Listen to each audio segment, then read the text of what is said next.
it's Mike, and I'm back. I'm going to be doing some Krishna stuff. And I got motivated to do this today, right now, because I just saw a new Krishna video was released trying to talk about Prabhupada's statements on rape. And so I wanted to go ahead and make a video about this. And we'll get right in. We're going to get right into that right after this intro.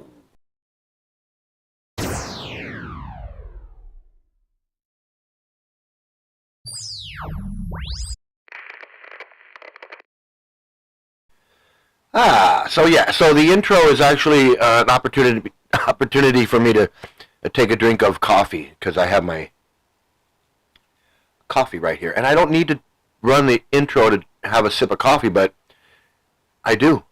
Every time I run it, I try to get a sip.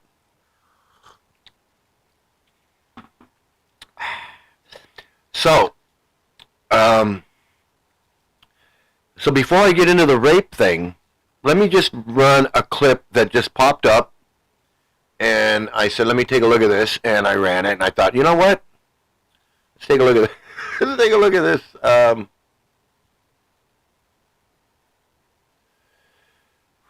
Okay. Here we go.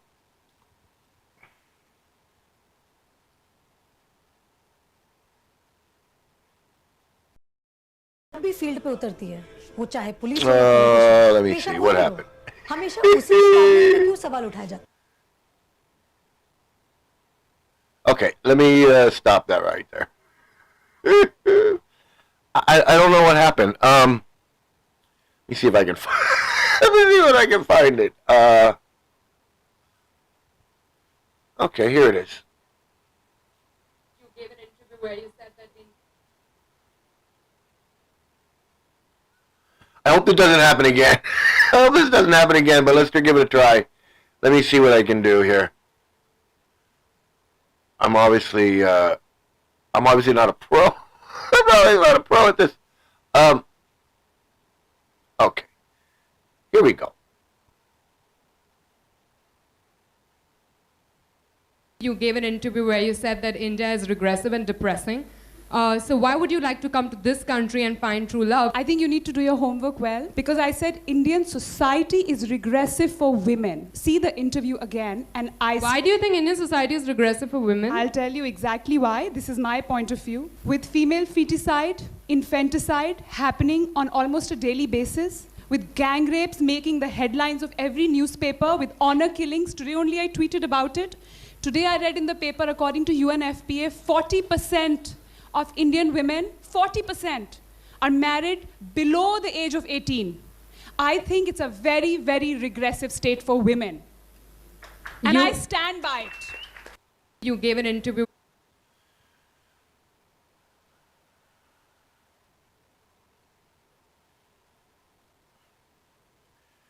So that's like, that's not anything new. It's not, my goodness, it's not, what she's saying is true. It's just the facts. And she's a famous Indian movie star or whatever, and that's why there's a controversy, I guess, around her saying this. But she's speaking it's just the truth. And Hare Krishna Cult is even beyond what she's saying. She's talking about India society, modern day Indian society. She's talking about how regressive, repressive, regressive it is for women today. Indian society today. We're not talking about 500 years ago. She's not talking about 1,000 years ago. She's not talking about 100 years ago or 200 years ago or 3. She's talking about now. And Hare Krishna Cult, what Prabhupada says is Vedic culture, Vedic this and Vedic that, is he wants to go back 5,000 years ago to this imaginary world that's even worse than you can even imagine. That's his plan. That's his idea. That includes women like to be raped. And that women are less intelligent than men. That's what he teaches. Child marriages. Put it all together. Put all those three things together in one idea. Women are less intelligent, and they like to be raped, and they should be married before they're even hit puberty. That's what we're talking about. Those are not separate ideas. Those are three connected ideas. Women are less intelligent, they like to be raped, and they should be married before they're even know what's going on. They need to be under the protection of their husband, which is their fathers. They need to be protected by their fathers when they're children. That makes sense, when they're children. And then they have to be married so that the husband can take over. And then the son-in-law or the sons take over protecting. Okay, all that sounds great, but when you really, what's he really saying? He's saying that women don't have any independence. The father makes the decisions, then the husband makes the decisions, and then the son-in-law or the grown children when grandma is old. That's what he's talking about. Women don't get to be movie stars or do whatever they want to do. Prabhupada, this world, this Vedic, there's no place for like freedom of thought, freedom of expression, freedom to do what you want to do. Just be yourself and just live. No. Just like women don't get a say in rape or their future, their human rights. They don't have no rights. Women have no rights. They don't have a right to do anything. You have a right to go to school. We're talking Taliban type ideas. Taliban type ideas.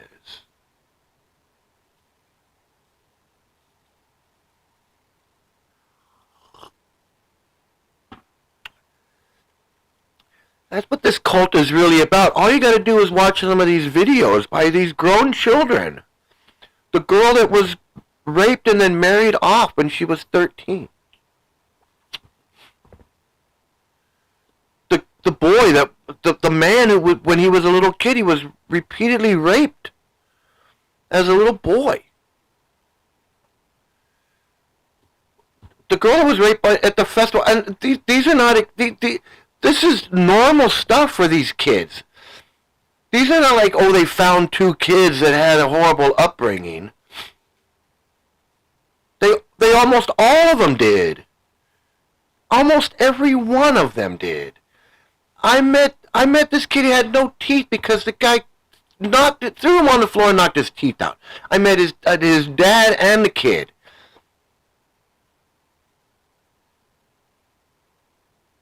That's what they did to these kids. They tortured these. You think that kid got dental work done? No. You think any of these kids got any kind of therapy after what they went through? No.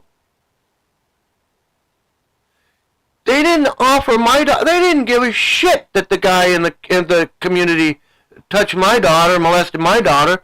That not one of them. Well, maybe one. To be honest with you, there may have been one or two, but not even enough to say, hey, that guy over there. level of protecting these people, normalizing this stuff is will blow your mind. How they normalize this. They believe it, and then they turn around and try to, if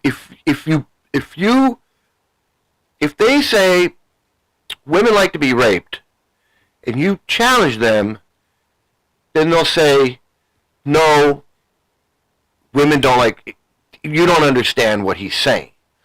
But if you agree with them, well, yeah, women like to be raped, yeah, that's true, then they're going to go, yeah. Because they're less intelligent, they're 9 times lustier. It's all connected. And that's why they should be married when they're little kids. It's all the same sack of shit.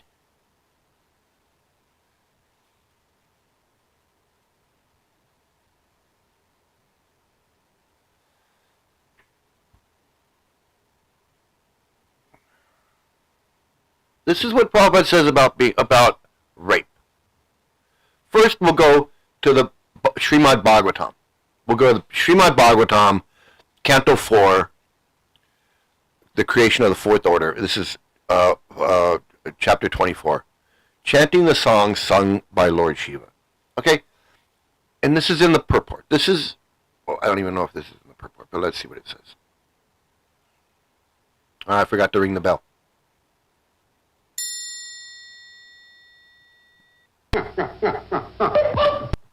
Okay, so let me show you. So let me just show you, because these people lie. They lie and they cheat and they tell you that stuff doesn't mean what it does, and it's not where you don't know and you don't think and you don't know what you're talking about. And this is right there. You can go right to PrabhupadaBooks.com. And you can see for yourself what it is. I can't make this stuff up. I couldn't make this up if I wanted to. Well, let me see what it says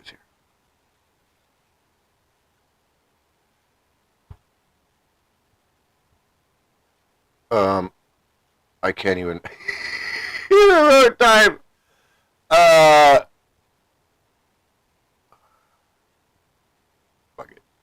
Look, there it is. You want to read it yourself, you can go to PrabhupadaBooks.com and you can just type it in. So this is this is so goofy. So this is text 5, and I'm not going to do the whole Krishna thing. I'm not going to read it. I'm going to sing it. I'm going to do that whole thing. I'm not going to do the Antarano Nabasatyam Harivanamanam Avindara. Why? Who cares? Who friggin' cares? And then the translation, all that stuff. So what? But that's what they do, and that's what you're supposed to do if you're a Krishna, is you're supposed to sing the song, and then you do the whole thing, and blah, blah, blah, blah, blah. But anyway, so this is the verse. This is the verse. Okay, Maharaj Antardana had another wife named Nabasvati, and by her he was happy to beget another son named Havirdana. Since Maharaj Antardana was very liberal, he did not kill Indra while the demigod was stealing his father's horse at the sacrifice. Now, Prabhupada, this Prabhupada guy has to explain what this means. And I don't know. Okay, so he says, so this is what Prabhupada says about that verse. It is understood from various scriptures and Puranas that the king of heaven, Indra, was very expert in stealing and kidnapping. He could steal anything without being visible to the proprietor, and he could kidnap anyone's wife without being detected. once he raped the wife of Gautama Muni by using his disappearing art, and similarly by becoming invisible, he stole the horse of Maharaj Prithu. Although in human society and such activities are considered abominable, the demigod Indra was not considered to be degraded by them. Although Antardan could understand that King Indra was stealing the horse from his father, he did not kill Indra, for he knew that if one who is very powerful sometimes commits an abominable act, it should be disregarded. So, we have two things right here. We have two things in this verse. So one is rape. He raped the wife, and that's perfectly okay. It doesn't say anything happened to him. It doesn't say that, it just says he raped this guy's wife because he was good at that. But then the second thing in this verse is he says, sometimes great people commit abominable acts and it should be disregarded. Api setsu darat charo, with some verse where it says that, thus the Lord says that even if a devotee commits an abominable act, he should be considered a sadhu, or a pious man, because of his unflinching devotion to the Lord. The devotees of the Lord never willingly commit any sinful act, but sometimes, sometimes they commit something abominable.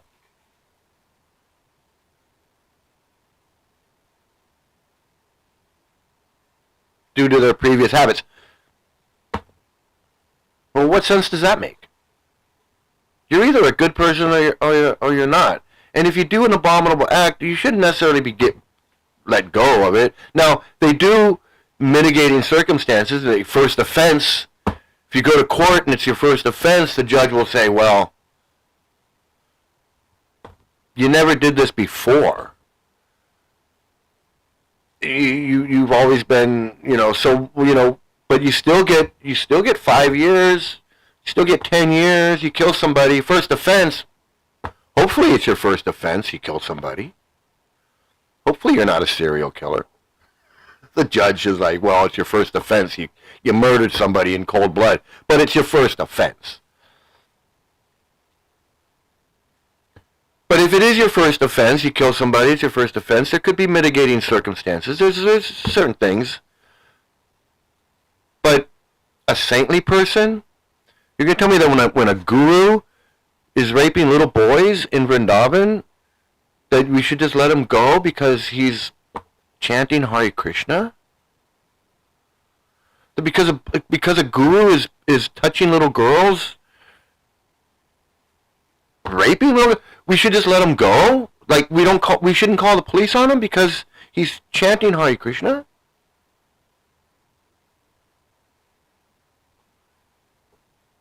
Then when a guy's abusing his wife, beating his wife, and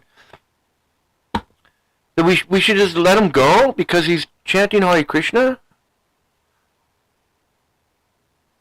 And if chanting Hare Krishna is so powerful and so everything, and they're doing all of this, why are they doing abominable acts? Why are you leaving this get out of jail free card? Why is he providing a get out of jail free card for everybody? What is that? Did he know that all his guys were going to do something horrible? Did he know that nobody can follow these rules, so you might as well just give everybody a get out of jail free card? As long as you're trying, it's okay. You're gonna fall down. Well, then why am I even trying? If the best people on the planet, if Prabhupada can't even stop snorting snuff, if he can't reject his 11-year-old child bride when he's 22 years old, if he can't control that, well, what chance does Bhavananda have? What chance does Kirtanananda have? And Hansaduta, with all these guys. And if they're all the best that Prabhupada has and they can't do it, why what chance do I have? If I go to the temple and I see half the people, most of the people at the temple that are doing something, just not following what Prabhupada says, then what chance does anybody have? Why, if I can do all of this, if I have to do all of this to go back to the spiritual world, and then I'm in the spiritual world and I can just fall right back here again, that makes no sense. That makes no sense. And if I'm in the material world, and I'm doing all this Krishna stuff, and my karma, my past deeds, my impure thoughts, and all these things can stop me from being can stop my then what good is doing devotional service? Well, then the devotional service is not very powerful. Evidently it doesn't do, because I thought it was scientific. It's supposed to be scientific. If it's scientific, then it has to work. How did all these guys fall down? How do people fall down all the time? Because it doesn't work. It's all just in your head. It's all just cosplay. You can only take it for so long. You can only do it for so long. And the guys at the top are just raking in cash. They're just raking in cash. And they don't do anything. It's such a scam. It's beyond belief. Beyond belief. And it wouldn't be so bad if it was just an ordinary pyramid scam and people are getting ripped off from their money. That's bad enough. That's illegal and that's criminal. This is like a human pyramid scheme where it robs you of your life, robs you of your time, your money, your energy, your whole life, and you end up with nothing. All based on these ideas. Women are less intelligent. Women like to be raped. Children, little girls need to get married to old men. This is in the books. So now we see where he says rape is okay. He doesn't say anything bad about King Indra raping this guy, raping this wife. But let's see what he says. Whoops.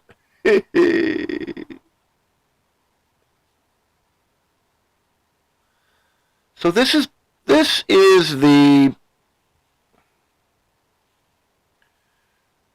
the quote where Prabhupada explains everything, and I'm going to read it, and you can make, for those of you who know what I'm talking about, you can try to understand it. If you're familiar with this and you're always defending this quote, you can hear what is really being said in this quote. It's self-explanatory. It's not like I'm going to twist any word. You don't have to twist anything.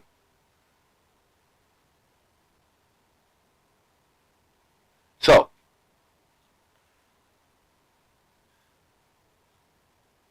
I don't know. Okay, so they're talking. Prabhupada's talking, and I'm not going to do this whole thing. Prabhupada's talking about this guy. He says that these people are rascals and blah, and that they're killing animals. And he says, just like Christians, they have misinterpreted.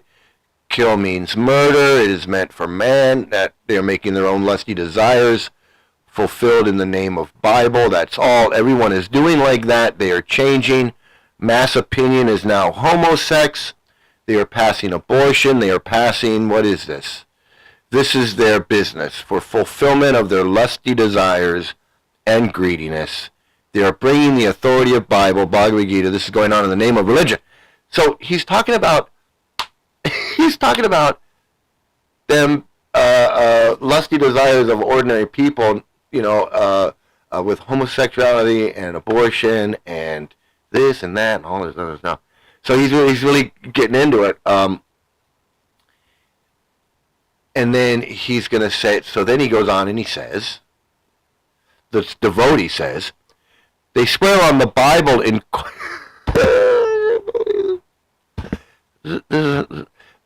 So this devotee says, they swear on the Bible in court, and I was reading in the paper the other day that now in England they have passed a law whereby a man cannot be convicted of rape if he honestly believes that the woman consented to be raped. I don't know who this person is, and I don't know what he's talking about.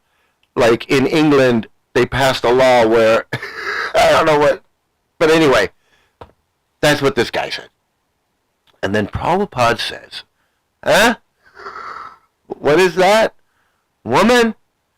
And then the devotee says, they said that the man cannot be convicted of rape if he honestly believes that the woman consented to his raping her. Which, this is 1977, or 1975, so I don't know what he's talking about. I'm not up on laws in England, but I don't know if that was true or not. But anyway, so then Prabhupada says, this is the statement that, so Prabhupada says, yes, that is law always. Rape means without consent, sex. Otherwise, there is no rape. There was a rape case in Calcutta, and the lawyer was very intelligent. He, some way or other, made the woman admit, yes, I felt happiness. So he was released. Here is consent, and that's a fact. Because after all, sex, rape, or no rape, they will feel some pleasure. So the lawyer, by hook and crook, made the woman agree, yes, I felt some pleasure. Now there is consent. So he was released. After all, it is an itching sensation.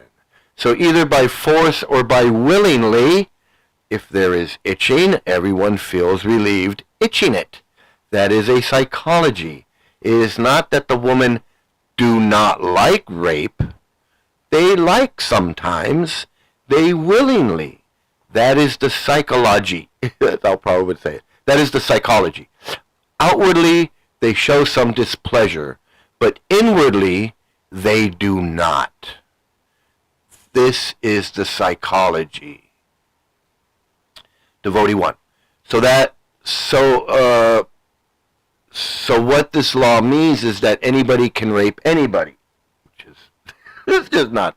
I don't know what he's talking about. So Prabhupada says, there is no law. It is all lusty desire. All law or no law, these are all nonsense. The Shastra has. It is lusty desire, that's all. Everyone wants to fulfill a lusty desire. So unless one is not in the modes of goodness or transcendental, everyone will like. That is material world. Okay, so it goes on, but that right there is enough. That right there is enough. And you can pretty much understand what he's saying. Prabhupada knows what he's saying. He knows what rape is. He knows it's without consent. He knows it's forced. He knows that women don't like it. He even says outwardly they don't like it, but he thinks he knows inwardly that women secretly like being raped. That's what he's saying. He's saying it, and I can't emphasize that enough. He's saying it right here. And I'm going to say it. I'm going to read it again because I want to read it again. Yes, that is law always. Rape means without consent, sex. Otherwise, there is no rape. there was a rape case in Calcutta, and the lawyer was very intelligent. He some way or another made the woman admit, yes, I felt some happiness. So he was released. Here is consent, and that's a fact. Because after all, sex, rape or no rape, they will feel some pleasure. So the lawyer, by hook and crook, made the woman agree. Yes, I felt some pleasure. Now there is consent. So he was released. After all, it is an itching sensation. So either by force or by willingly, if there is itching, everyone feels relieved, itching it. That's a psychology. It is not that the women do not like rape. They like sometimes. They willingly. That is the psychology. Outwardly, they show some displeasure. But inwardly, they do not. That is the psychology. I'll show you what I'm reading. It's right here.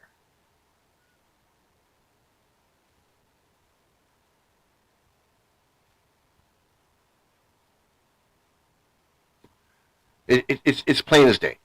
It's plain as day. He's saying women like to be raped. He's saying outwardly they show some displeasure, but inwardly they like it. They like it. And he knows what rape is because he says rape means without consent, sex without consent, force. He says force or no force, rape or no rape. You can't say that all sex is rape. I don't know what they're going to try and say, but we're going to watch a video because it just came out yesterday. Let's see what he has to say. Knowing what we just saw, knowing what I just read, they have to try to explain that. They have to explain that. And they're going to use all these quotes about women and this and that. And let's see exactly what they do. Like to be raped. This is a video response to Skeptic Perspective, a channel known for its biased and provocative portrayal of Srila Prabhupada, attempting to undermine his unparalleled contributions to the world. To ensure fairness, this video seeks to present a balanced and accurate understanding of Srila Prabhupada's statements, enabling viewers to make informed and unbiased judgments. So, Today, we are diving into the controversial statements made by Srila Prabhupada, the founder Acharya of the International Society for Krishna Consciousness, whose teachings have shaped the lives of millions for over half a century. In a purport from the Srimad Bhagavatam and also in a morning walk conversation, Srila Prabhupada seemingly mentioned that women like to be raped. These words have stirred considerable debate and confusion among both followers and critics of his teachings. Before rushing to pass any judgment on an individual on the internet, we should consider the broader context of what is their teachings, what is the philosophy, and what is the intention behind the words spoken by Prabhupada. Only by doing that, we can understand the complete picture of what is being conveyed, and we can avoid misinterpretation and misrepresentation of his words. So let's delve deeper into this topic with an open mind and for the quest of understanding the truth. I would also like to acknowledge the sensitive nature of discussing something which is as horrific as rape. The victims of such crime face very heartbreaking traumatic experiences which cannot be understood by us. And it is also essential that the perpetrators of such crimes should be punished with the full brunt of the law without any leniency. I also would like to say that Guru, as revered and esteemed as Srila Prabhupada, would never condone and promote such a heinous crime such as rape. We will do our utmost to clarify the misinterpretations from Srila Prabhupada's statements, and I humbly request everyone to completely watch the video to grasp the full explanation of what is the meaning of his words. So I don't know what he's going to say, but there's nothing that can be said that's going to make him unsay what he said. And he says it in more than one place. He says, like, he just showed another quote where he says that women like to be raped. He says it in more than one place. I'm just boggled by this whole thing because they really want you to They really want you to believe that he didn't say what he clearly states in his books. Profound point that requires the detailed explanation from the Vedic perspective concerning the psychology of males and females. Therefore, the video may be lengthy in order to drive this line of thought, and skipping through may lead us to missing crucial aspects of this explanation. Rape is defined as non-consensual sexual intercourse achieved through force, coercion, or manipulation. It is a sexual violence committed against a person's will. So given the definition of rape, it absolutely makes no sense that a revered guru of Srila Prabhupada's stature would condone this heinous act. So his first defense is that it makes no sense that Prabhupada would say that women like to be raped. Because basically he says women like to be raped. So his first defense is that it makes no sense that he would say that. But he did say it. So it doesn't matter whether it makes sense or not. Prabhupada said it. And he meant it when he said it. So it doesn't matter whether it makes sense or not. Of course it doesn't make sense. We all know that. In fact, to become his disciple, one has to follow very strictly the 4 principles: abstaining from meat eating, avoiding intoxication, refraining from gambling, shunning illicit sex. I never made any compromise. I say these are the first conditions to become Krishna conscious. No illicit sex, no meat eating. What does this have to do with him saying that women like to be raped? What is he trying to prove here? No intoxication, no gambling. Are you agree? They say yes, then go. If I would have made compromise, yes, whatever you like can do. No, I never did. Ask them, I never did. Simple search on Vanipedia, an encyclopedia of Srila Prabhupada's teaching. What is that? What did that have to do with Prabhupada saying that women like to be raped? That had nothing to do with the issue at hand. Now what is he's going to move on to something else? Reveals that he mentioned the word illicit sex 1,621 times over a span of 10 years. Similarly, the word rape appears 31 times in his teachings. However, it's important to note that in 29 of those 31 instances, Srila Prabhupada unequivocally condemns rape. Again, what does that have to do with the fact that he said that women like to be raped? He doesn't, whether he's condemning rape or not, and I argue with it, he can condemn rape, but that doesn't mean that he didn't say that women like it.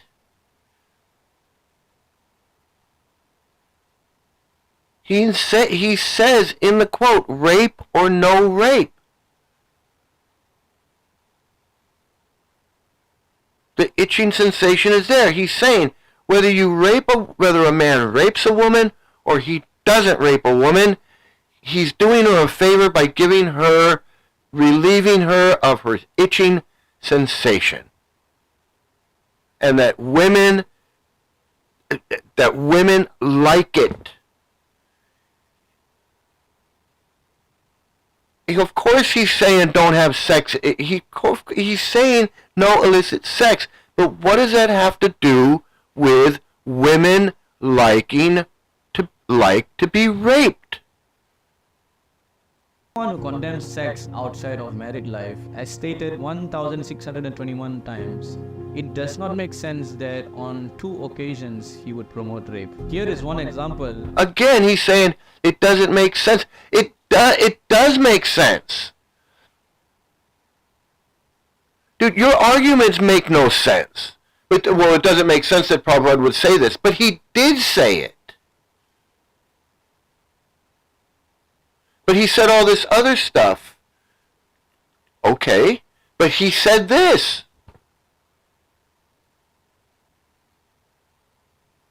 He even told the guy, don't repeat this stuff in public because the black people will get upset. We don't want them to know how I feel about black people. He told the guy, don't write the book and badmouth Martin Luther King. Don't repeat what I've said in public. So yeah, maybe he talks about this out of one side of his mouth and something else out of the other side of his mouth. He wasn't a complete moron, but he definitely made it clear his views about women being less intelligent, his views of women being 9 times lustier than men, his views on child marriage, the fact that he bragged about having sex with an 11-year-old girl when he was 22 years old, laughing about it, the fact that he mentions that Indra could rape Guadamuni's wife, no problem. He doesn't condemn it, doesn't say anything. That's all he says. He doesn't say anything about the rape being bad, wrong, good, bad. No. In fact, he says that even if it was wrong, don't think it was wrong because it was Indra. He's a good guy. He can rape women. He can rape. It's insane that this guy is trying to say what he's trying to say. That Prabhupada, he said it makes no sense. It makes total sense if you read what Prabhupada says.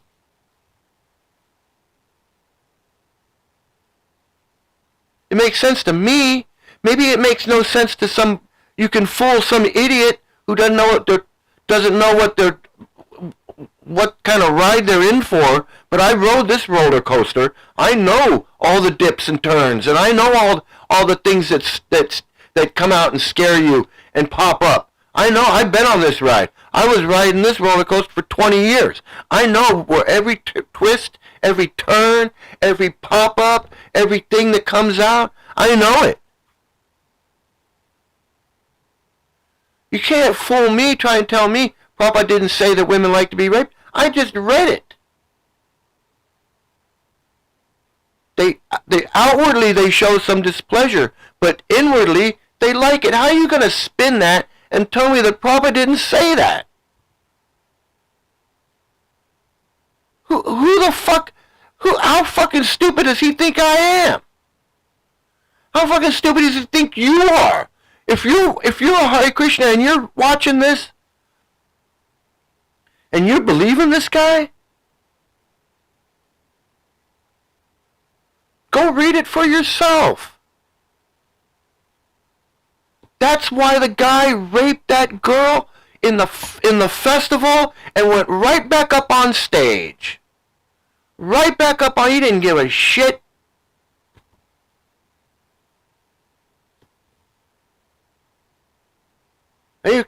Guys can rape whoever they want. Illicit sex. Oh, Prabhupada said no illicit sex, so he was against rape.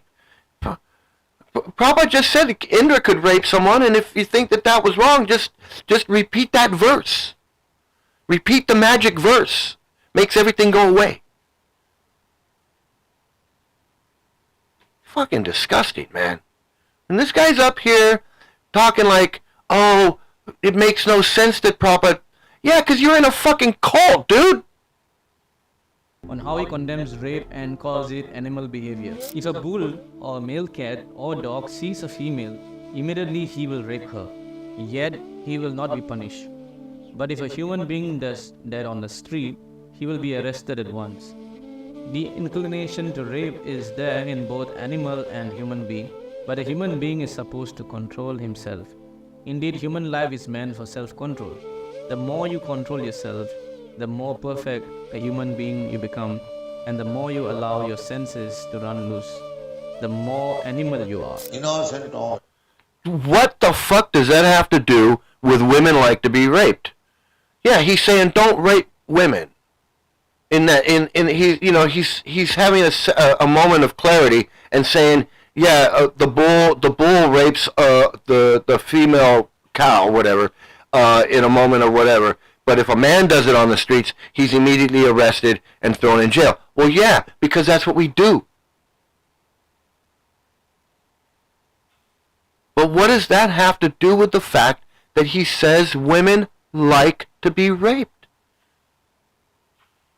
He said, rape or no rape, women like it. They outwardly show some displeasure, but inwardly they like it. that men should go free when they rape women because the women really like it. They just outwardly, they just pretend not to like it. That's what this disgusting fuck is saying. And yeah, he's saying rape is wrong because it's illegal, but yeah, it is wrong. It is illegal. Genius.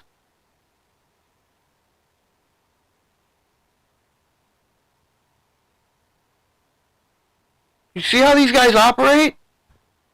They can't be truthful for a second.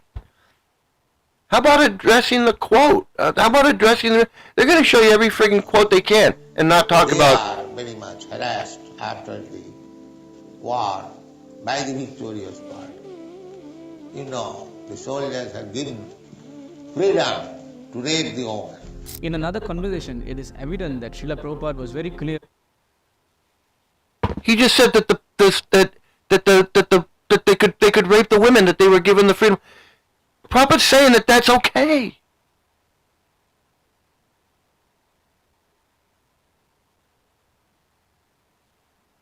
I'm getting fucking disgusted by this thing, this whole thing. The definition of the word rape.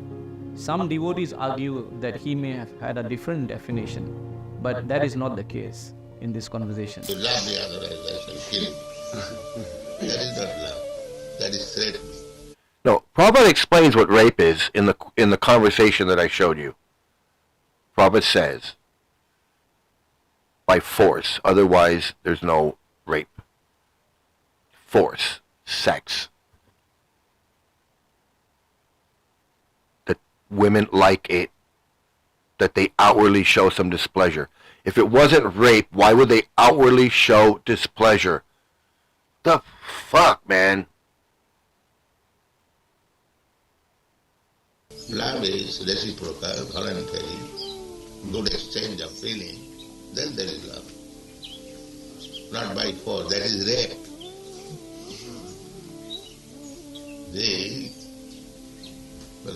Why one is called love and another is called rape? Everything we have demonstrated so far shows Srila Prabhupada's consistent stance against the heinous act of rape. He's not showing anything about Prabhupada saying women like to be raped. He can't, because Prabhupada says it over and over again. Women like to be raped. He's going to show you all the times when Prabhupada says rape is wrong. That doesn't have anything to do with whether women like it or not. We all know that rape is wrong. But Prabhupada says women like it. There's a difference. He's talking about two different things here. He's talking about, yeah, Prabhupada says over and over again that rape is, is wrong and this and that. But he also says women like it. That they outwardly show some displeasure, but inwardly, they like it, willingly. Sometimes they like it. He says sometimes they like it. Which means, obviously, what he's saying is sometimes they don't like it, but sometimes they do like it. He decides when they like it, when they don't. Did the guy, when he raped the 13-year-old girl at the Krishna festival, did he ask her if she liked it or not, whether it was consensual or not? No, he just raped her. And she was so young and, didn't know anything.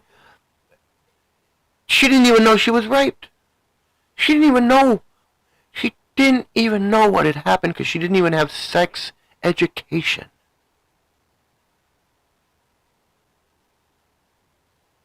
It dawned on her later what had happened.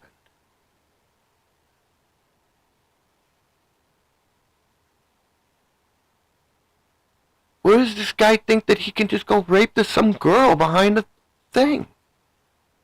Well, they're less intelligent and they like it.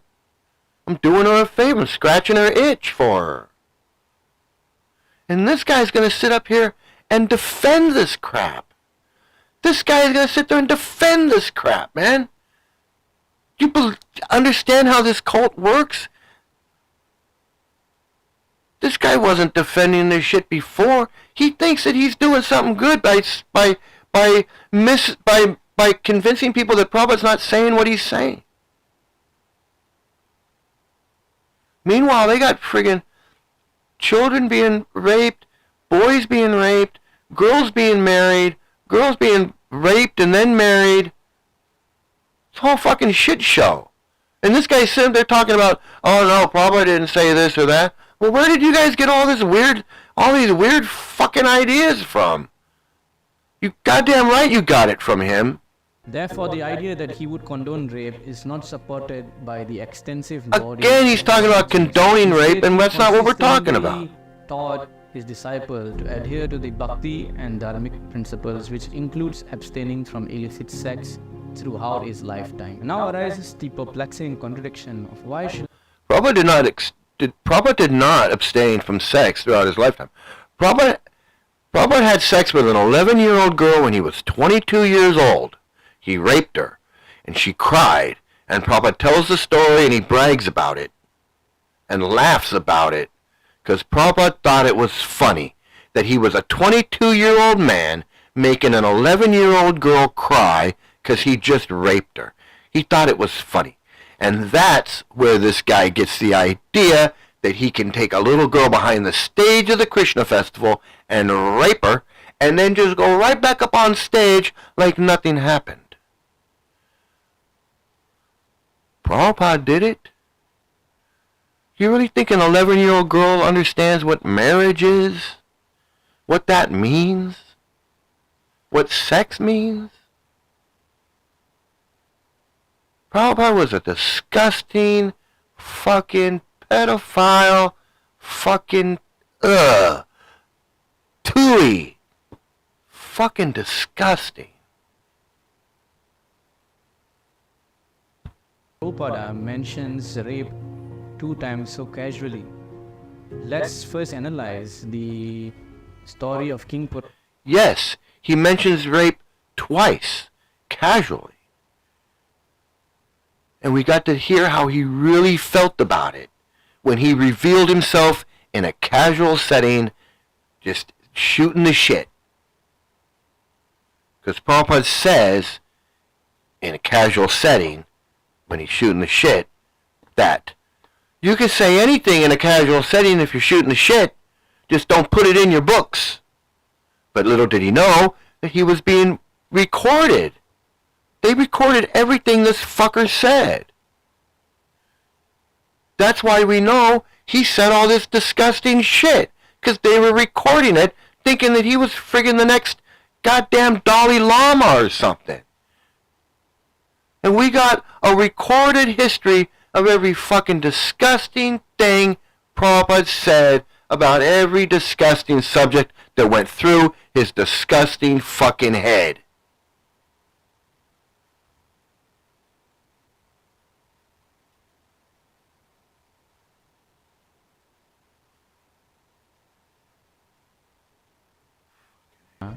In the 4th canto, 25th chapter, where in his purport, Srila Prabhupada addresses this point.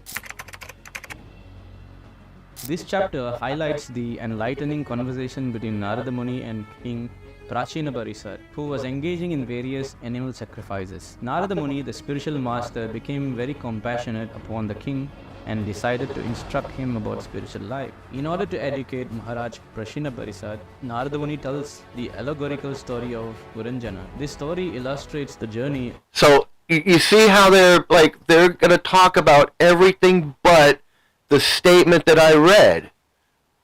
The statement where Prabhupada actually says women like to be raped, where he explains what rape is, where he explains that rape is by force, where he explains that without unwanted sex then there is no rape, whether it's that it's just an itching sensation, and whether it's rape or no rape, it doesn't matter. He's gonna just ignore that whole statement. He's gonna ignore that statement where Prabhupada says outwardly they show some displeasure, but inwardly they like it. They willingly. They like a man who's expert at rape. Rape means illegal. It's against the law.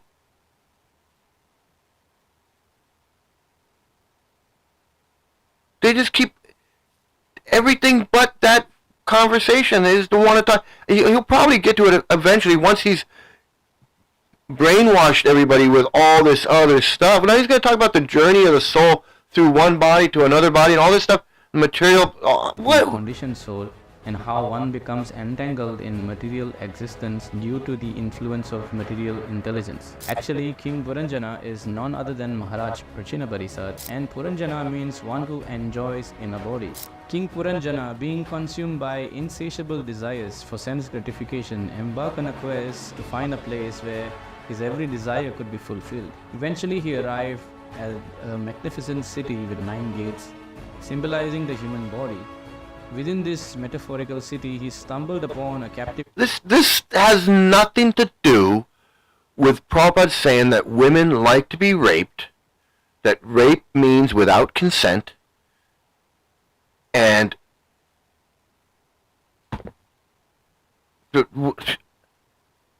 I'm just confused. Like, this video is going to be like 45 minutes long, and he's just going to talk about everything but the main point of the video. Garden where he encountered a remarkably beautiful woman who introduced herself as Puranjani. The beautiful woman represents the material intelligence of the conditioned soul and enticed King Puranjana with her allure. There was a spontaneous attraction between the two of them, just like how the conditioned soul and material intelligence have a natural attraction for each other. The king, captivated by the girl's beauty, promptly expressed his desire to marry her, desiring to touch her and experience pleasure with her. In response to his advances, the girl, swayed by his words, accepted his request with a smile. By this point, she was undeniably captivated by the king's charm. Puranjani says, "O killer of the enemy, you have somehow or other come here.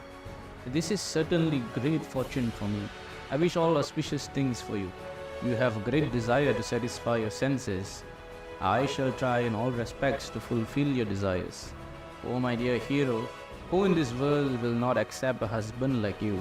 You are so famous, so magnanimous, so beautiful and so easily gotten." At this point of their romantic interaction, Srila Prabhupada writes the following in his purport to Srimad Bhagavatam, Canto 4, Chapter 25, Text 41. A man is always famous for his aggression toward a beautiful woman, and such aggression is sometimes considered rape. Although rape is not legally allowed, it is a fact that a woman likes a man who is very expert at rape. Analyzing this story from the big... So there's another example of Prabhupada saying that women like a man who's expert at rape, which rape is not... So what he's trying to say is he's trying to equate rape with aggressive sex, but Prabhupada has already explained that rape is an illegal act that means without consent, and that women like it. And here again in this verse, he's saying that women like a man who's expert at rape. And he's trying to say that Prabhupada's not saying that. He's trying to say that it doesn't mean what it means. shows that Puranjani was not forced by Puranjana. She willingly reciprocated and accepted his assertive sexual advances as pleasurable. Therefore, this scenario cannot be considered as rape is against one's will. In the next verse, Puranjani expresses attraction to Puranjana. So what does that have to do? What point is he making? He's trying to say that Prabhupada didn't say that women like to be raped when Prabhupada clearly said women like to be raped. He says it many times. He said it in this purport. He says it in the Bhagavad Gita. He said it in a conversation in the room. He explains what rape is. This is not even up for debate. There's not even anything to discuss. But yet they want to just muddy the water with all kinds of crap so that you can't even see what's in it. You can't even see, but it's so, you can't do that. Prabhupada is self-explanatory. Everything Prabhupada said, he explains it ad infinitum. It's just, it goes on and on and on. He explains what rape is, and it's just an endless, what do we got? Hey, Mike, I love your content, but your microphone is quite strong and fuzzy. Hey, thanks for telling me. I didn't know. Thanks for letting me know. I'm waiting for a whole new sound system. So I recognize that the sound could be a lot better, but I have to wait. So I appreciate all your. I don't know how to get it. I don't know how to get it perfect. I hope that's better. I'm trying. All I can tell is by the knobs and the lights. So I hope that's better. Anyway, listen. What Prabhupada says about rape is self-explanatory. Absolutely, my daughter was molested in this cult, and I know how they protect predators. I know everything about. I know it all. I know everything about it. And this cult is disgusting. Their teachings are disgusting. It's they promote child marriage. They promote child marriage, and I didn't even realize how much they do promote child marriage in this cult. I didn't realize it until I was leaving the cult, and I ran into all this conflict leaving, and I had a lot of things going on, and one of the things that I found out was actually how much child marriage is part of this cult. I did not, because they don't show it to you. They're not going to show you. You're not going to see 30-year-old guys running around with 11-year-old girls. Not in the U.S. You're not in L.A. But so the way they promote it is really it's a weird thing. But when I found out about it, like how it's in their mentality, it's in their teachings. This whole Vedic culture thing. It's really it's disgusting. It's like finding out, it's like finding out I was in the Taliban. It's like finding out I was in the Taliban. So that's Even more openly. O mighty armed, who in this world will not be attracted by your arms, which are just like the bodies of serpents? Actually, you relieve the distress of husbandless women like us by your attractive smile and your aggressive mercy. We think that you're traveling on the surface of earth just to benefit us only. She says when a husbandless woman is attacked by an aggressive man. so again, it's more of the same with this guy and this video. I mean, I can see this is my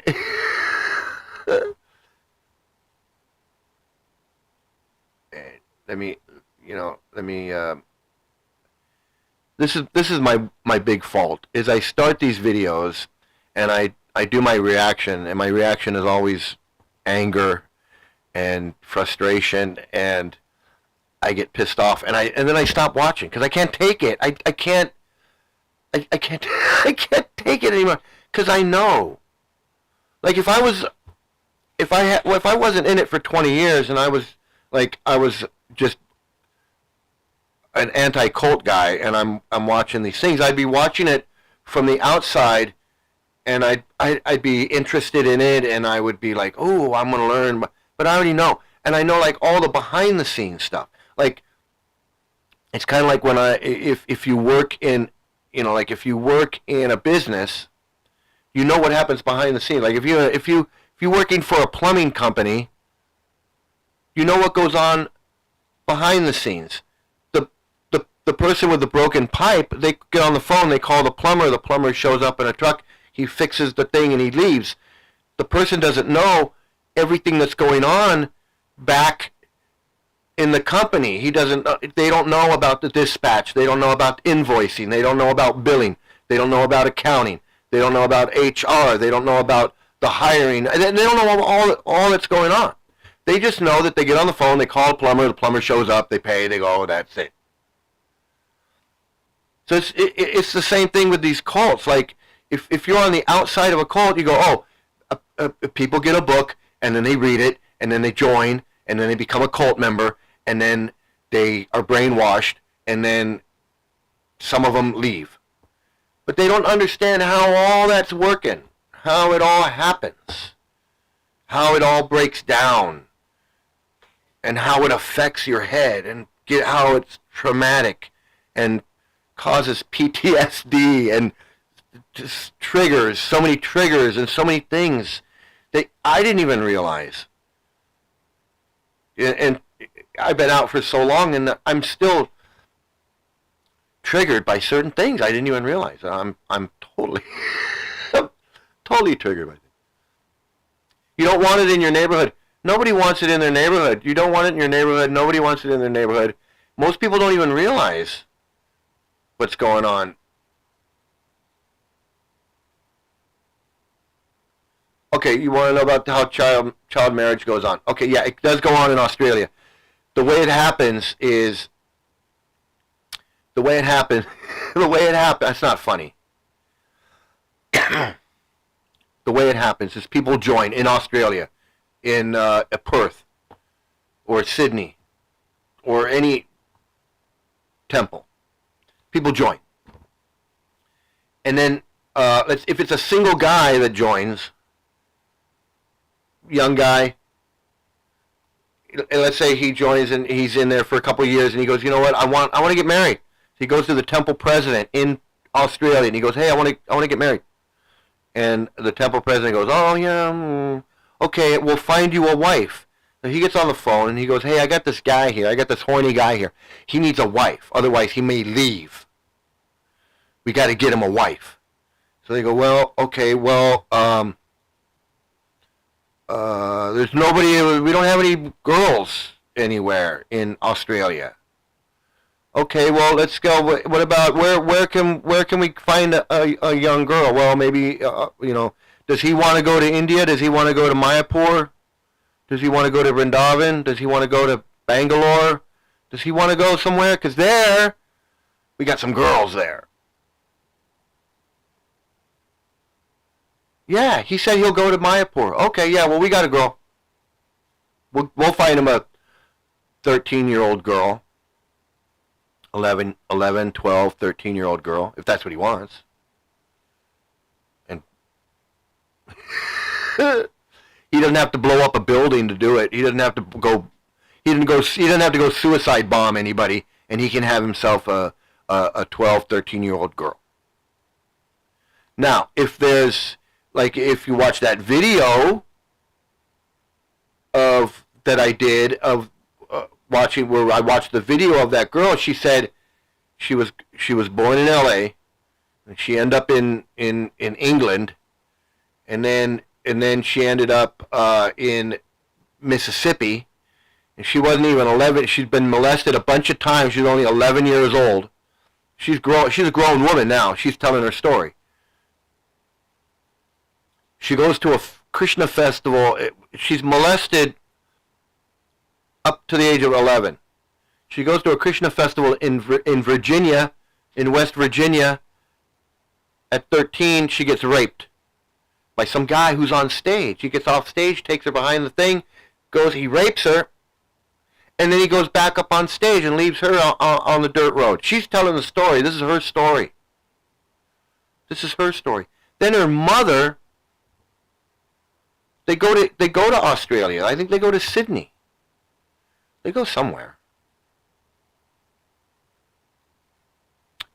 And the mom wants to get rid of the daughter because the daughter is now a rape victim. So that she marries the daughter to some guy, some American guy, and they go to India, where she gets married in India to now she's 13, and her mom marries her to some guy to get rid of her. That's the kind of thing that happens. And it happens all over the world. And it's just, it blows my mind. So that's how these things happen. And it's not just us, that happens all over the world because people come from all over the world. The teachings, this cult, the teachings of this cult encourages child marriage. That little girls should be married to grown men. that a man needs to get a young girl, because then when he rapes her, she will fall in love with him and be devoted to him his whole life. Although Prabhupada raped his wife when he was 22 and his wife was 11 years old, he didn't love her. He says, I didn't like my wife. I hated my wife. And she didn't like him either. He raped her when she was 11 years old. She didn't like him. So that just tells you that his idea of Vedic marriage, arranging a marriage at 11 years old to a 22-year-old man, it don't work. It didn't work for him. Fucking disgusting creep. It didn't work for him. Why does he think it's going to work for anybody else? Your son is 11. Your son's 11 years old.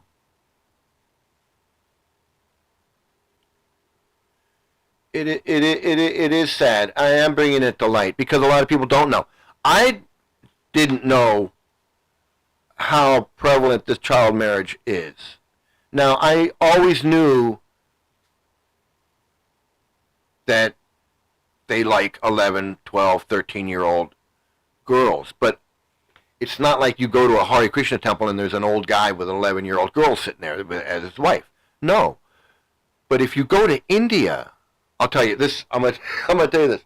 The first time I went to India, I was 35 years old. My daughter was 11. And it was just me and my daughter in India. She's 11 years old. She's like, she's like this tall. I mean, and she's like not even really, she's not developed. She's 11. She's a little tall for her age, not much, but she's an 11-year-old girl. And I'm a 35-year-old man in India. And everywhere we went, they thought she was my wife. Because it's normal for them to see a grown man and a little girl. That's normal. We went to the Taj Mahal, and we had this guy wanted to take our pictures. They come up and they want, just like anywhere else, Times Square, anywhere. They come up, they want to take your picture, and then sell you the picture. But this is in India, and this is at the Taj Mahal, and the guy's like, he thinks this is my wife. He wants me to pose with her like she's my wife, and I'm like, this is my daughter. First, we took a couple pictures. We were posing. It was normal, but then he got into like the husband-wife pose, and we did one, and I was like, and then my daughter, and in my mind, I'm like, well, I don't want to offend this guy, I don't want to, because we didn't speak English. He didn't speak English. I didn't speak Hindi. So he's like, put your arms around and I was like, this doesn't seem, this is a little weird. And then my daughter goes, he thinks we're married, and I was like, oh, and then I stopped and I was like, okay, that's enough. That's enough with the photos, dude. But that's how they think in India. They thought she was my daughter. I mean, they thought she was my wife. My 11-year-old daughter, they thought she was my wife. I drive past every day. I never knew what it was until I started watching you. They used to give my friend free curries. Okay. Yeah, they give free food out. They have Sunday feasts. They give you a free book, little book or whatever. It's a dangerous cult. It's no different than Scientology or Moonies or anything else. And in my mind, it's worse because people think the Hare Krishnas are exactly what I thought. Oh, it's like this Indian culture thing. Indian food, Indian music, Indian religion. No. No. That's what they want you to believe. They want you to believe because it kind of is, but it kind of isn't. It mostly isn't. Okay? Any more than some Moonies are Christian. Moonies are not a Christian religion. They might read the Bible, or they might do, they got you fooled. If you think that they're Christian, they got you fooled. Same thing with Jehovah's Witness. So in the same way, Hare Krishnas are like masquerading as Hindus. And when I say masquerading, that's a pretty good word. That's a pretty good word. They're masquerading. It's cosplay. They're cosplaying. It's exactly what it is. It's a cult.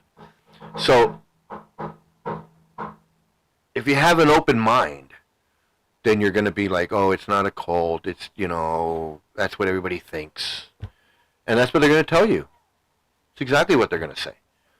They say, no, people don't understand. They think it's a cult, but they don't understand. They don't understand India. They don't understand Indian religion, and all of these things. They don't understand. No, we understand. We understand you're a cult. We understand you're a cult, and you want forced marriage, and women don't go to, I can tell you all this stuff. Like, if you want to go to a Sunday, you want to go to their temple and act like you don't know anything, and then raise your hand and ask a question and see what they say. You can ask them about the forced marriage. You can say, well, I read one of your books, and in this Prabhupada guy says that, here it is, right here. I have it right here. It says in your books that there must be compulsory marriage of young boys and girls attaining 24 years of age and 16 years of age. So, are you saying that Prabhupada? Do you agree with Prabhupada when he says that 16-year-old girls must be married to 24-year-old men? And see what they say, because I know what they're going to say. They're going to say, well, that's the Vedic culture, and Prabhupada is promoting the Vedic culture, and then they're going to go on, just like what this guy said in that video. They're going to change the subject. But that's exactly what Prabhupada says right here. There must be compulsory marriage of young boys and girls attaining 24 years of age and 16 years of age, respectively.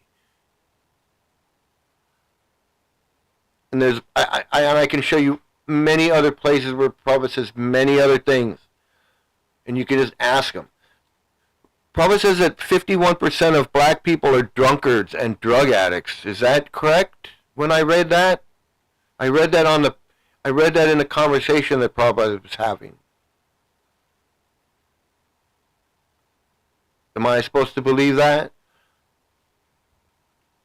Prabhupada says that black people are simple and that we should that you guys, that he wanted to claim them. What does he mean by that? That black people are simple. What does Prabhupada mean when he says women are less intelligent?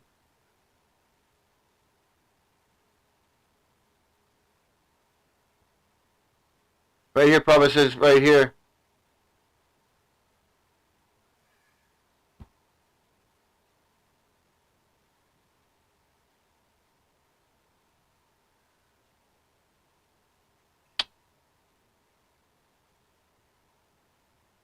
He says, Cardamom Mooney could understand Devahuti's heart. Generally, all women desire material enjoyment. They were called less intelligent because they are mostly prone to material enjoyment. So women are called less intelligent. He just says it right there. Generally, all women desire material enjoyment. They are called less intelligent because they are mostly prone to material enjoyment. Now, if he meant everybody, why didn't he just say everybody? Why does he distinguish women are less intelligent? If he means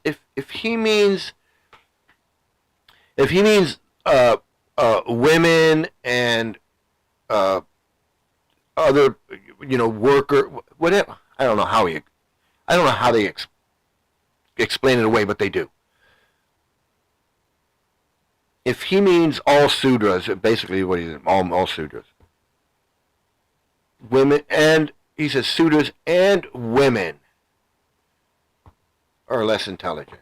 He makes the distinction that women are a separate category among themselves, that you can divide everybody up, and those are all, but the women are a separate category that are less intelligent just for being women. And men, of course, can be less intelligent, but they can elevate themselves and become intelligent. Men can so dumb men and dumb women are down here. Men can become smart and become intelligent. Women, nah. They're less intelligent and they're going to stay less intelligent. They never get to come up. That's what he's saying. Women are less intelligent.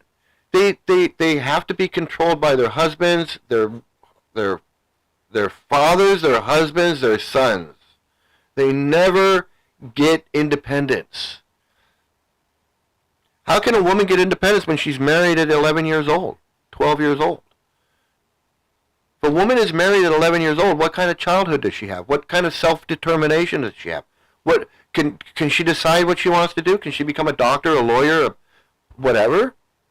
No, she's a dumb woman. She doesn't even get to go to school. Papa's like, why should we even educate women? They're not going to do anything. Papa says women don't get to go to school. You know who else says women don't get to go to school? The Taliban.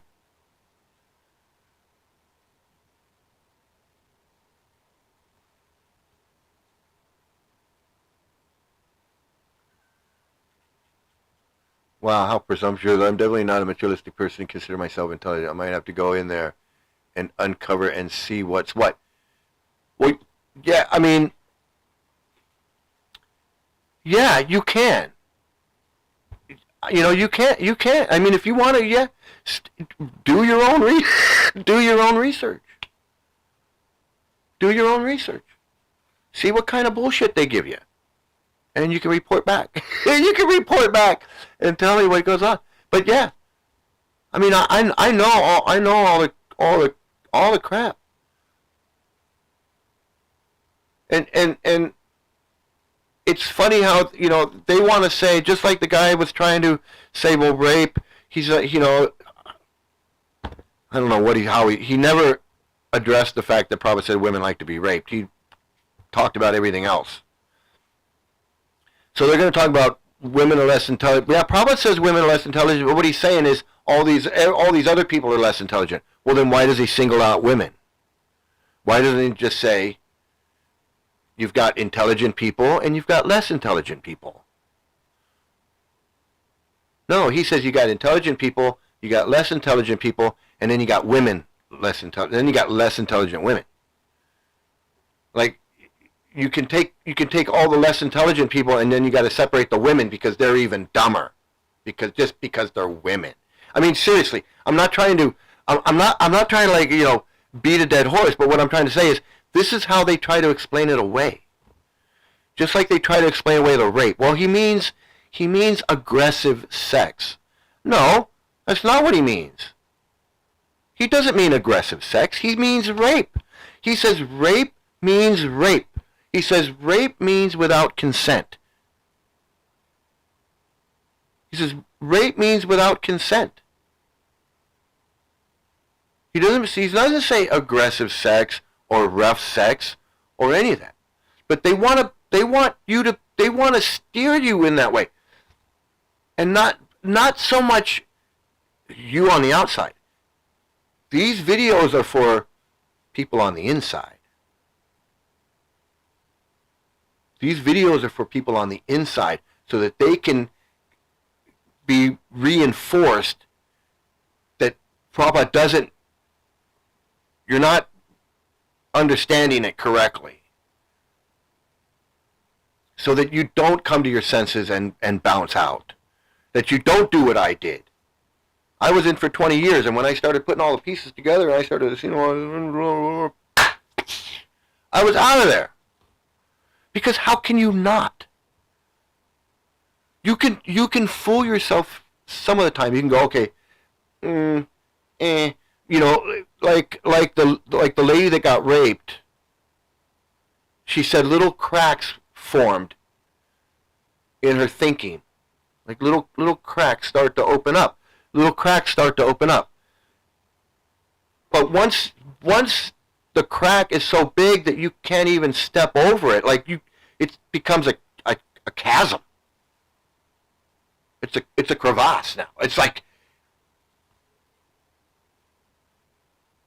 it's not a crack anymore. It's the Grand Canyon. There's no getting. You got to turn around and go back. You can't. And that's what I'm saying. You connect all these dots together, all of it. Look, this is all a bunch of dots built on a house of cards. So you connect the dots and you take out the card, it all falls apart.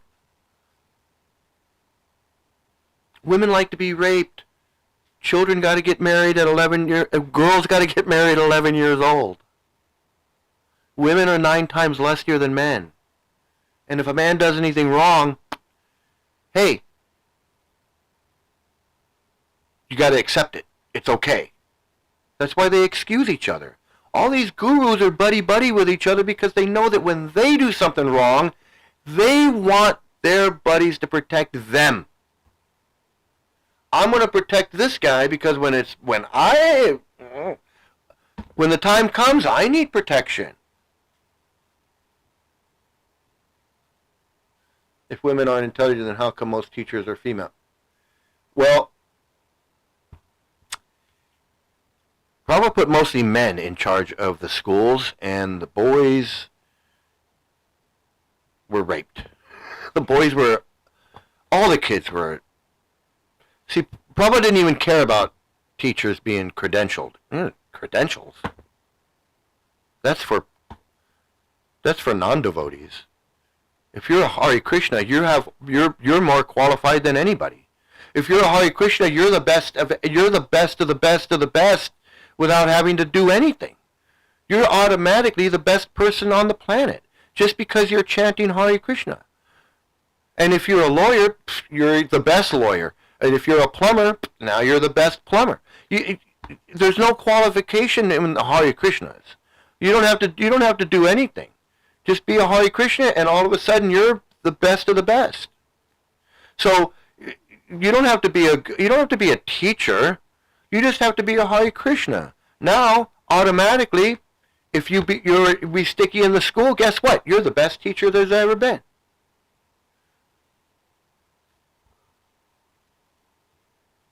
Prabhupada said women don't have to go to school and do anything. All women have to do is just raise the babies.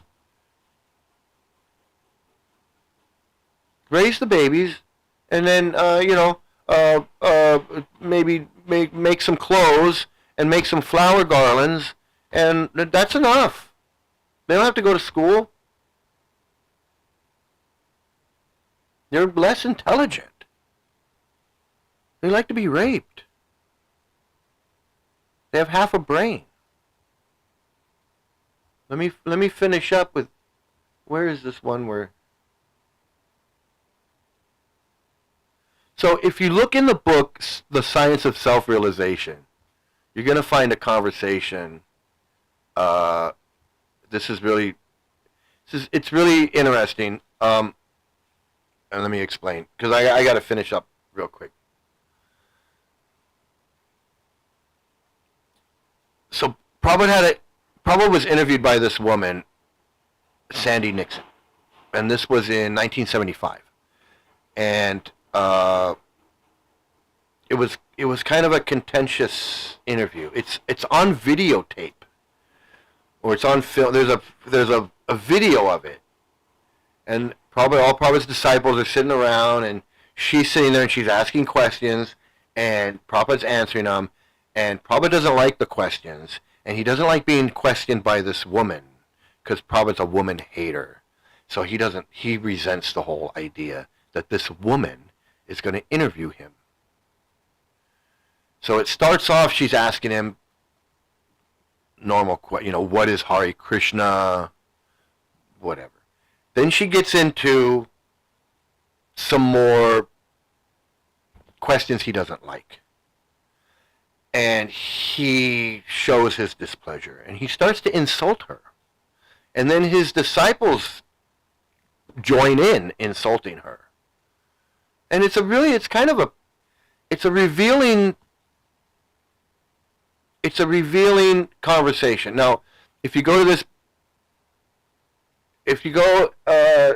this Prabhupada Books thing and you type it in, you will find the conversation. It's July 13th, 1975 in Philadelphia, room conversation with writer Sandy Nixon. She's interviewing him for a magazine, and I don't know what magazine it is. Now, if you go to Prabhupada's books, and you go to the Science of Self-Realization, and you look through that book, you're going to find the same conversation, although it's edited. And they edit it to make it like there's no problem. And she's asking questions, and Prabhupada's answering. And she asks, and he answers, and he asks, and he answers, and that's it. It's very sanitized. And it's been a long time since I read this conversation, but I remember, and so I'm trying to find it. I can't find it. I find it in the book, Science of Self-Realization. And I'm like, this isn't the conversation that I remember. Well, I found it. You got to just find room conversation, and then you can see the real conversation that Prabhupada has with this. And you can also see how his disciples treated this woman as well. And they don't treat her very nicely.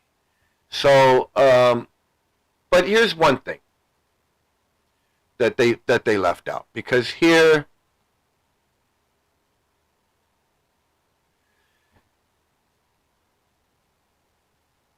so this is what Prabhupada feels. This is how Prabhupada feels about women, and this is what they left out in the book. But he says, so this is where the conversation gets a little contentious. So she says, so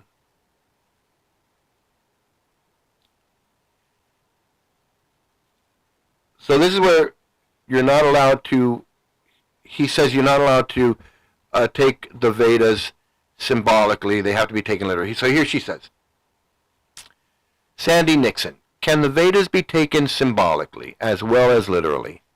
Prabhupada, as it is. We are presenting Bhagavad Gita as it is, not symbolically. Sandy Nixon, are you attempting to revive? I feel like asking this question two different ways. First, I'll ask it one way, which is, in a sense, incorrect. Maybe I'll just ask it this way and just get your answer. Are you attempting to revive in the West the awareness? Are you attempting to revive the ancient Indian caste system in the West? Prabhupada, where do you find we are reviving caste system? Where do you find? First of all, let me know. Why are you asking this question? If you have seen that we are trying to introduce the Indian caste system, then you say. But if there is no such attempt, why are you asking this question? So obviously he didn't like that question.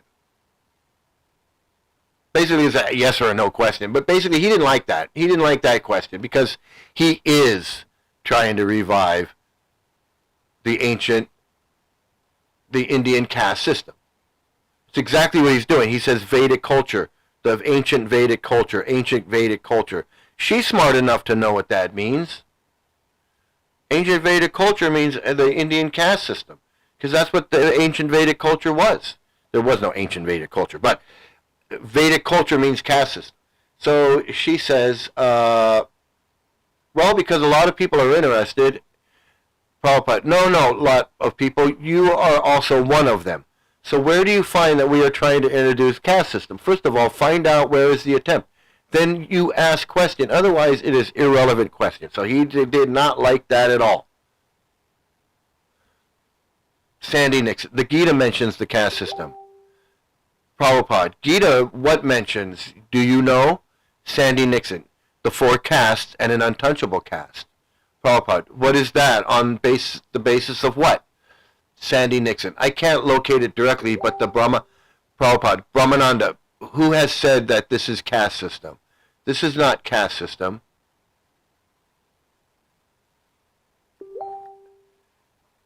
Charavarnam Maya Shristam Guna Karma Vibhagasaha. So according to quality and according to work, there are 4 divisions of men. That's a caste system. 4 divisions of men means a caste system. Just like you can understand there are engineers and there are medical practitioners. So do you take them as caste? Oh, he is engineer caste, he is medical caste. Do you say like that? He is totally doing like the narcissistic personality disorder. He's doing the narcissistic personality disorder. Attacking, going on the attack.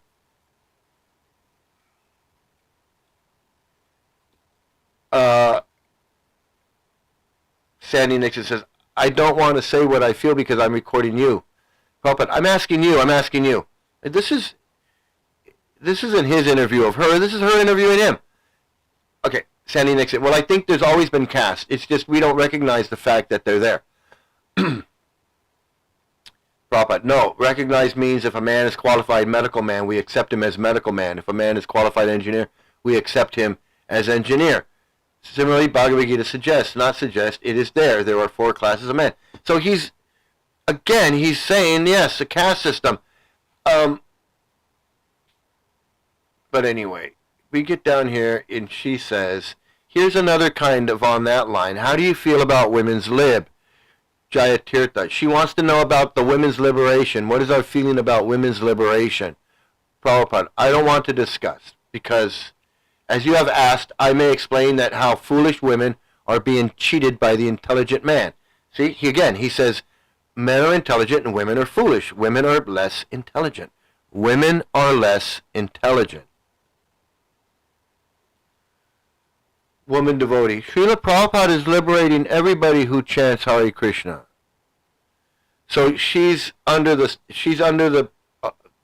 belief that women are less intelligent, but it doesn't matter because everyone's chanting Hare Krishna. If you're chanting Hare Krishna, you can be less intelligent, you can be black, you can be a drunkard, stupid black person, you can still chant, you can be a dumb, stupid, lusty woman, you can still chant. The woman's totally bought into the idea that Prabhupada is liberating everybody who chants Hare Krishna.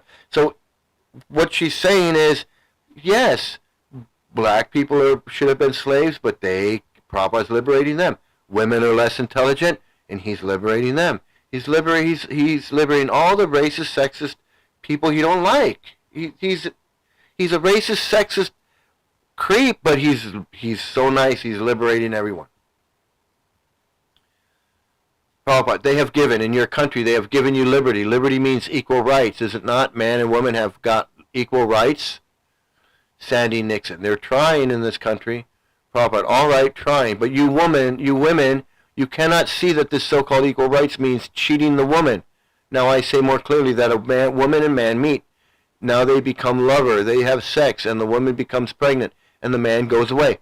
The simple woman, she has to take charge of the woman and beg from the government alms. Please give me money. This is your independence. Do you admit this independence? Well, that's a false equivalence. There's more options than just she has to beg from the government.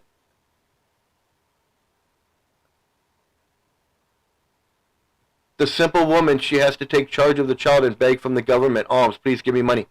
This is your independence. Do you admit this is independence? That the man makes the woman pregnant and he goes away without responsibility, and the woman cannot give up the child she maintains, begging from the government, or she tries to kill the child. Do you think that is very good independence? That's not the issue. Women's independence means she doesn't have to get married. She doesn't have to have a child. She doesn't have to do that. Why is your idea of freedom is that that the woman has sex with a man and then the man can go away? That's his idea of women's liberation, is that women are only thinking of sex and in a sexual way, and that their liberation only means that they can have sex or they can kill their baby. What does that have to do with a woman's being in control of her own life and choosing her own destiny? This is what we're talking about here. This is, Prabhupada says, do you think it is very good independence? That's the only thing you can think about of independence, is that women can have sex, have a child, and they can either, their independence is either killing the child or begging from the government. He doesn't consider, well, what about the freedom to not have sex with a man, not to be forced into marriage, to just live a life and become whatever whatever she wants to be? Why is that so evil? So again, Ravinder Sarup repeats this idea. This is liberation. She has an affair with a man. She gets pregnant. The man leaves. Then she has to beg alms from the government to support the child, or kill, or she kills the child. So is that good or bad? That's the only choice a woman has in life. That when she turns 18, she either has to have a baby and beg from the government, or kill the baby. There's no other choice. That's it. That's liberation. What insanity! What friggin' insanity is that? And here this guy, this Ravinder Sarup, I know who that guy is. I've seen him before. I've met him at a Rath Yatra. He's not smart enough to say, what the fuck are you talking about? That woman, she has made the choice. Prabhupada, that means that is 34 ounce. You have made your choice to kill your own child. That is a very good choice. Women have a lot of choices to make. They don't have to get married. She can do whatever she wants. Maybe she can date a guy for a while and get married, or maybe she doesn't date a guy for a while, or maybe she doesn't. Who knows? It's not like that when she turns 18, she has to have a baby and then kill it, or make the choice to kill it, or any of that. That is just insanity, and that these people are going along with this ridiculous premise. It blows my mind. Oh my God, I can't. This is what they think is normal. Like, this is a rational mind. She says that is the worst crime. Jayatirtha, her brain is getting larger. They're making fun of her because they think that women have small brains. So now he's insulting her.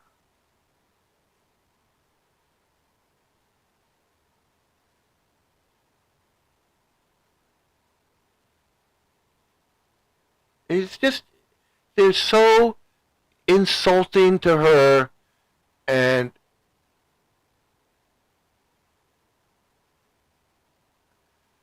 I'm reading through this, and I'm just getting all. Anyway, I didn't even get to the child marriage part, but I got that in another video. But the child marriage, Oh,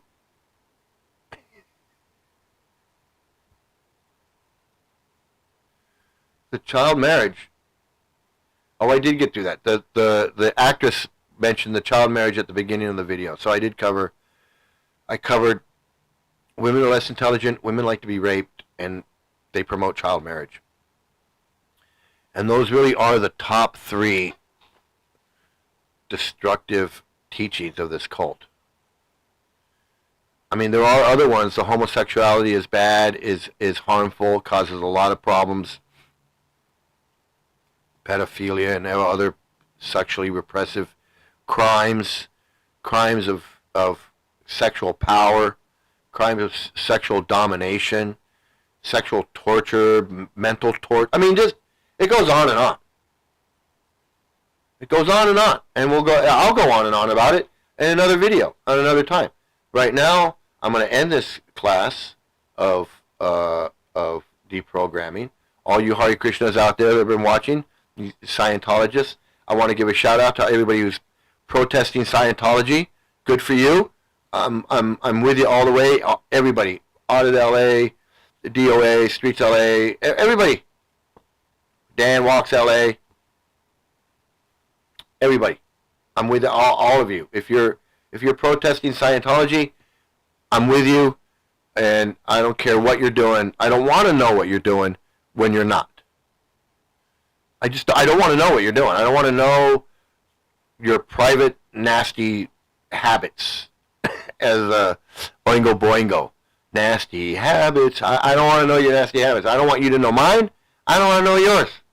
So there we have it. Okay? That's, hey, class over. So, but I love this one. I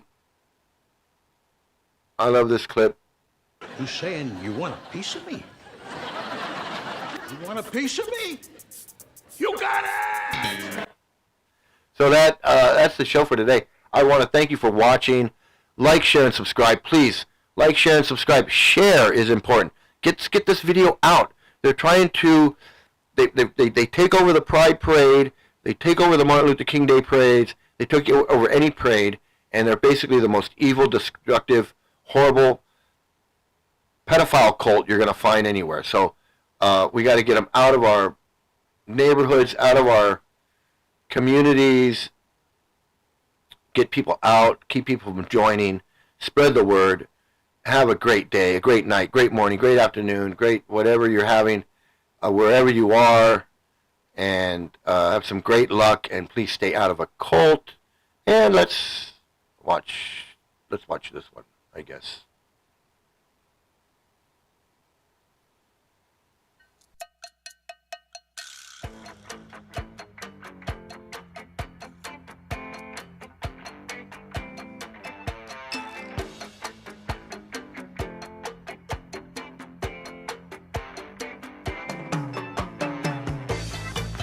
และกลับเข้าสู่ My Madhouse ทาง dkk1radio.com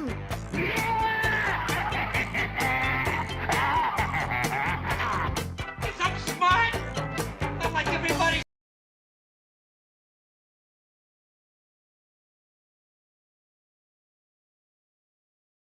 I'm staying. Finishing my coffee. Enjoying my coffee. And now, more of Mike's Madhouse on BKK1Radio.com. Bitter, baby.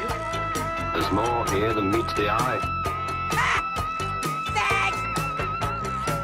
Yes, sir.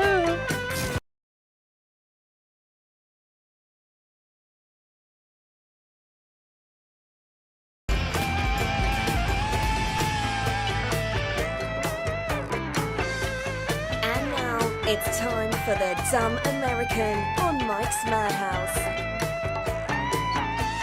Man, I can't believe we can't find no grass nowhere, man. That's because too many people are smoking it. It really makes it tough on the rest of us.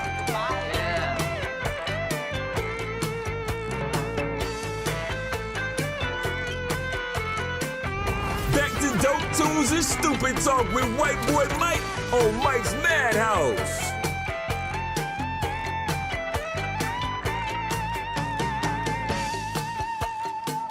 Attention all units, this is Sergeant Stadenko. Attention all units, this is Sergeant Stadenko. We are changing from a Code 3 direct pursuit to a Code 347. Completely lost due to incompetence.